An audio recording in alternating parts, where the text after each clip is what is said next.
Most football careers don't end because of a lack of talent. They end because of habits. Small habits. Invisible habits. The kind nobody notices during training. The kind that don't look dangerous.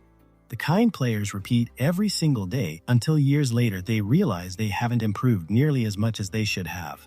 And that's what makes them so dangerous. Because if a player is lazy, everyone sees it. If a player skips training, everyone sees it. But the habits we're talking about today, they often look normal.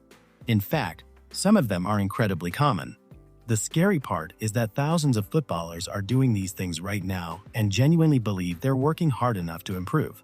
Then they wonder why they stay average, why they stop progressing, why teammates start overtaking them, why opportunities never seem to arrive. So today, we're breaking down 5 football habits that quietly destroy careers, and more importantly, what elite players do instead. Because your future in football is often determined by what you repeatedly do when nobody is paying attention. Most players think improvement is about intensity. Train harder, run more, do more drills, spend more hours on the pitch. And while effort matters, effort without awareness can become a trap. Because football development isn't just about what you're doing. It's about what you're reinforcing. Every training session is teaching your brain something. Every match is strengthening certain patterns. Every day you either build useful habits or destructive ones. And here's the hidden problem. Many players are unknowingly practicing behaviors that limit their development. Not because they don't care, but because nobody ever pointed them out. Let's start with the first one. Habit number 1. Training without intent. This is one of the biggest improvement killers in football. You show up. You complete the session. You sweat. You work hard. Then you go home. Sounds productive. But here's the question. What exactly were you trying to improve? Most players can't answer. They train physically, but not deliberately. They repeat exercises without a specific objective. They complete drills without focusing on a weakness. And because of that, their development becomes random.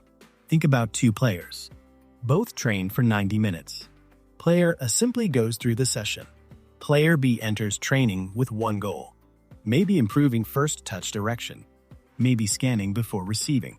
Maybe body positioning under pressure. Same training. Different intention. Different results. After 6 months, the gap becomes huge. Elite players don't just train. They target. Every session has a purpose. Every drill has a focus. Every repetition teaches something specific. The solution? Before training, ask yourself, what is the one thing I want to improve today? Not 5 things. Not 10 things. One thing. That simple habit can completely change the quality of your development. Habit number 2. Playing every match the same way. Most average players have one speed, one style, one solution, and they try to use it in every situation. But football doesn't reward rigid players. It rewards adaptable players. Imagine a winger. Against one defender, explosive dribbling might work. Against another, quick passing might be smarter. Against a deep block, patience might be required. Against a high press, speed of play becomes crucial. Yet many players never adjust. They keep forcing the same actions regardless of what the game is showing them. Then they blame confidence, or technique, or luck, when the real issue is adaptability. Football intelligence isn't knowing one answer. It's recognizing which answer fits the situation. Watch high-level players. They constantly adjust. Tempo changes. Positioning changes. Decision-making changes. Everything changes depending on the opponent and game state. The next time you play, don't ask, how can I play my game? Ask, what does this game require from me? That mindset alone can separate you from the majority of players. Habit number 3. Ignoring the moments between actions. This habit destroys development because players don't even realize it exists. Most footballers focus only on obvious moments. Receiving, passing, shooting, tackling. But football is often decided between those actions. What are you doing before receiving? What are you doing after passing? What are you doing while the ball is somewhere else? This is where elite players create advantages. They're constantly gathering information, scanning, adjusting position, opening angles, reading teammates. reading opponents, preparing before the ball arrives. Average players react. Elite players prepare.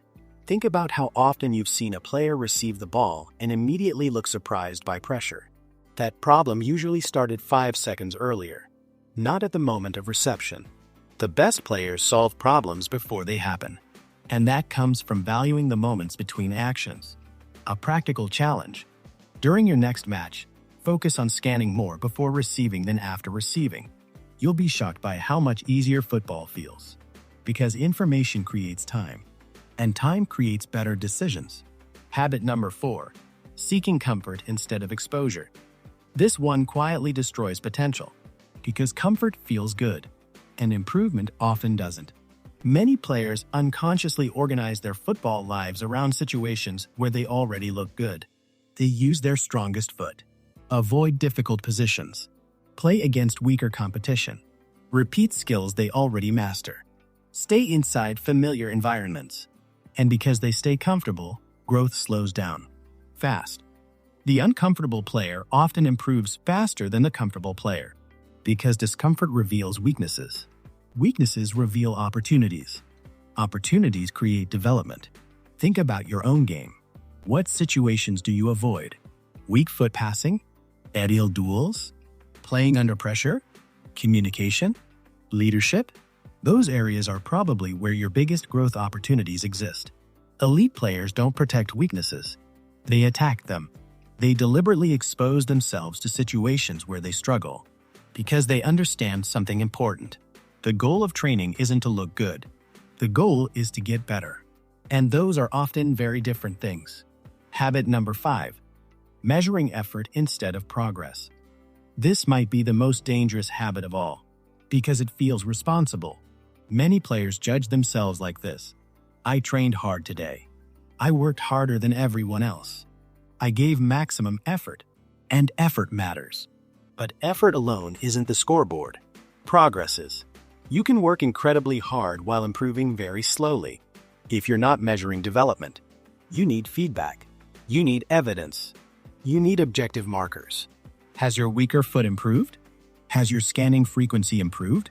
Has your decision-making improved? Has your defensive positioning improved?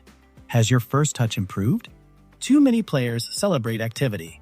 Elite players track results. Because football doesn't reward how hard you feel you're working. It rewards what you've actually developed. A powerful habit is keeping a football journal. Nothing complicated. After training or matches, write 3 things. What went well? What needs improvement? What you'll focus on next. Over time, patterns become visible. Progress becomes measurable. And development becomes intentional. So let's put everything together. The next time you train or play, remember these 5 questions. Am I training with a specific objective? Am I adapting to what the game requires? Am I using the moments between actions effectively? Am I exposing weaknesses or hiding from them? Am I measuring progress instead of effort? These questions sound simple, but they force a completely different approach to football. Most players focus on what happens during the obvious moments. The best players focus on the hidden details. The details nobody talks about. The habits nobody notices. The choices repeated hundreds of times. Because that's where careers are actually built or destroyed. Not in one dramatic moment, but through small daily decisions. Here's the truth. Average players often think they're one breakthrough away from success. One training session. One coach. One opportunity. One lucky moment. But improvement usually doesn't happen that way. It happens through identity. The best players don't occasionally make good decisions. They become the kind of people who consistently make good decisions. Their habits create their level. Their level creates their results. And their results create their opportunities. So don't just ask, how can I become a better footballer? Ask, what habits would a better footballer have? Because talent gets attention, but habits determine how far talent goes. And if you fix the habits that quietly hold players back, you'll immediately separate yourself from the majority of footballers chasing the same goals. If you enjoyed this video, make sure to subscribe and let me know which of these habits you've noticed most in your own game. And remember, your future level isn't hidden in your potential. It's hidden in your daily habits.